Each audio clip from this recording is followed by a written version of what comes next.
Welcome back to Face Off as we move to college basketball now, guys. It's March. Woo! Championship week coming up next week. NCAA tournament soon. Speaking of the NCAA tournament, your favorites, and I'm gonna steal one from you because I know you're going with this as well. This is a team though that has lost, I believe, 3 times this year when they were ranked #1 in the nation. Indiana. Oh. I'm still picking them as a favorite because guess what, guys? You lose those games, you learn a lesson. You know how to play in those battle-tested games now. You've gone through it. So in these tough games in the NCAA tournament, like Gonzaga, when Gonzaga faces their first tough competition in the NCAA tournament, are you really confident in then not having play any real big teams in the regular season of them being able to handle it? Indiana has done it. They've lost 3 times as #1, so they know how to play in those types of situations. Yeah, well, I think a favorite going into it is Gonzaga. Obviously, the ESPN is giving them a lot of hype. It's a little excessive, obviously. It's ESPN.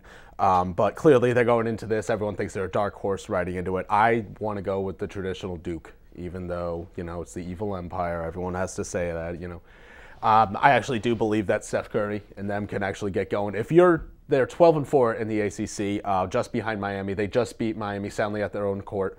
I think that going into it, Coach K is going to have them, have a still hand, and their toughest opponent up until the regionals is Notre Dame, if they even get there to where Duke will be. So, I have to agree with Duke as well. Duke definitely looks like the big team to go with riding in. They just got Kelly back, who just completely went off on Miami the other night. And yes. R. Kelly. R. Kelly. This isn't Traps in the Closet. But I have to say it's definitely Duke in an NCAA season where it's been like who's #1. I had to just say Duke is, Coach K has been a great coach for over the years, and I feel like they have the most consistent team that can win it. And the ACC is always tough competition, and the fact that they've been doing so well in it. With the Big East, someone's probably going to upset in the tournament and come out of that. Rutgers is looking good. Yeah, I can't really see Gonzaga doing anything. I understand they're a dark horse, but most likely they are going to probably just going to slip They're once like they face proverbial real competition. San Diego Chargers. Yeah, pretty much. Yeah, I feel like this is easily the most losses by a #1 team in the regular season in ever. Moving to pro basketball now, the Miami Heat, they're up by 7 games in the East. Yeah. Anybody even have a chance against these guys? I don't think so. I don't think anyone can challenge them in the East. The only one that can possibly challenge them is maybe the New York Knicks. And with the Knicks, they're probably the only one that can go from with the starting lineups, but the bench of Miami Heat is really good. I can't see anyone else in the East doing it. Like Indiana. Once Indiana, I think if it came down to Indy, I could see Indiana losing in the first round. And if they faced the Heat in the finals, they would be done. Oh, yeah. They would be done. Well, I'll throw a situation at you. If the Knicks of this year were to play the Heat of last year, I think the Knicks could win in 7 against them. This year, I think the Heat have such a stronger depth. I think Ray Allen is a favorite for 6th man of the year. I think, Udonis Haslem coming off the bench. Now Chris Bosh finally fits in the center role. I think they're actually set for another title run. You saw that in the Sunday game. Even when they're down by 20, they were in charge of the game. 0% chance anybody beats the Heat out of the East. This is not the NHL.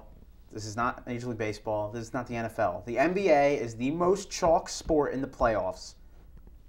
Period. Well, what if LeBron gets hurt? LeBron's not going to get hurt. Come on. What if, I don't know, I hit him with my car or something? I feel like even then we might have a chance, if right? anything happens to LeBron James, authorities, to look. Anyway, no, You're I welcome, don't see Cleveland. anybody coming even close to challenging the Miami Heat. Nobody is going to get past. Nobody might even get to Game 6 against the Heat in the East at all. Finals rematch? I don't think the Thunder. No. Maybe San Antonio. Maybe. I still like Grizzlies. Speaking of the New York Knicks, Carmelo Anthony having little knee problems. Concern?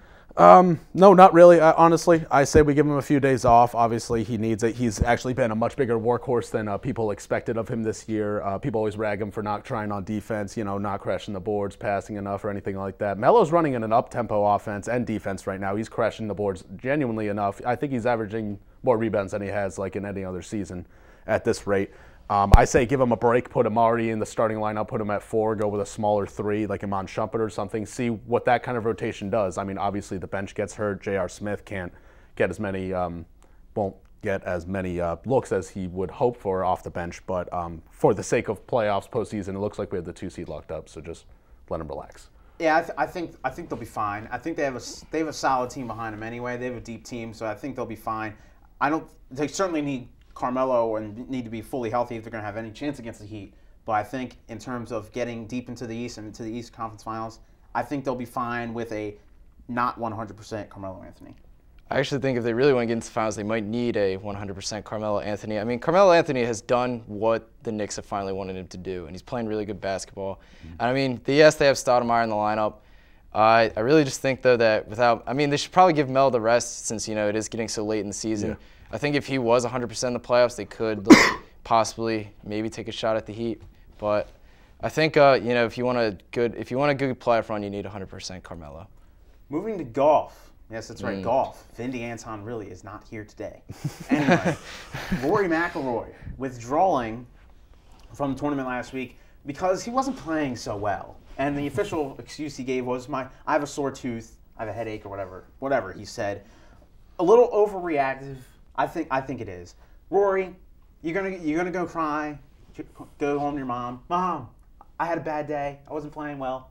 Guess what, Rory? This isn't Madden. This isn't Tiger Woods PGA Tour, where you can just hit pause and restart and start over. No, this is real life.